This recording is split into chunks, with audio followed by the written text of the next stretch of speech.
You won't believe it, but this song holds secrets linked to the latest goods coming in. The traffickers would play it in the orphanage for the kids' tragic show. When the melody plays, kids have to pull up their big kid pants and hide their tears. The next stop, becoming puppets or drowning in a pool of perfume. And now, this tune turned into a GPS in my quest to find my daughter. Lai Huoping and I bravely returned to my childhood spot and who knew what's buried beneath. We saw a kid stuffed in a bag, opened it, and bam. Not my daughter. The kidnapper said it was a mix-up. The kid's last name is Pankong, and the kidnapper wants me to swap him for my daughter. I felt the whole orphanage hold its breath. That's when I realized the kidnapper's goal isn't cash, it's to gouge out my buried secrets. I said, I'm done. Call for backup, you can't shut me down. But clearly, my threat fell flat. The kidnapper announced game over, and I heard Ting Ting's desperate cries. Her thumb was gone, and when I saw that octopus statue, I hit rock bottom. The kidnapper gave me one last shot to put the kids in the car trunk, with the destination being the infamous Devaya the Horsehead. To save my daughter, I had no choice. Lai Huoping wouldn't stop asking, who is this kid? Like I know. Who is this kid? It's like a fan show, and it looks like the kidnappers aren't even about the money or leads are gone. Can we be real for a sec? Lai Huoping and I spilled the beans. We're headed to a not-so-friendly place called Devaya the Horsehead, a part of my shadowy path. That spot was once where I dabbled in trafficking, and the boy's dad. The kingpin of our misfit crew. I wanted to be a good guy but got sucked into the dark side. The safety advisor was the trafficker, and I was too forced into their world just to survive. Talk about a soap opera. My masters once worked for him too, but a delivery gone wrong nearly led to their demise. They've returned with revenge on their minds. You're an orphan yourself, why? Maybe they're the ones who define orphans. The secret code for orphans is clear goods, so watch out. If clear goods run low, it's time to kidnap. The ones taking are called dark goods, and looking around the orphanage, it's mostly my kind of dark. Some are sick kids, and I don't want to get sick, no choosing here. Once I hit the Devaya the Horsehead's warehouse, I saw the Walmart June 19, 2017 never forget, and a wall of toy corpses, and at that moment, I felt like I was losing it. Those scenes, purposely kept sealed, came rushing at me like a tidal wave, drowning me in despair. It felt like living in a rehearsed tragedy. The cops suddenly showed up while I was running. I was caught asking where my son was. Everyone's just a dad searching for their kid. Where were we going?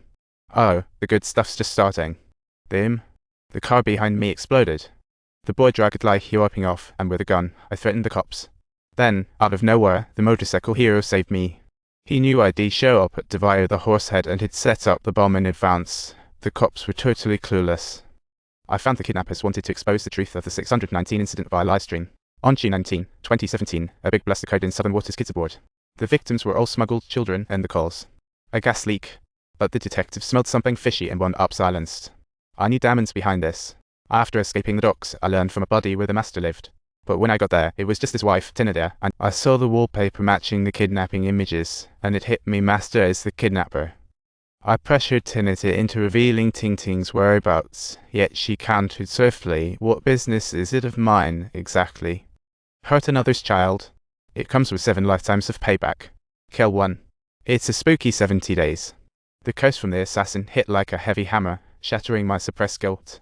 I kept asking where Ting Ting is. To force her to spell where Ting Ting was, I used her son as leverage. She bit me, and I slammed her onto the table.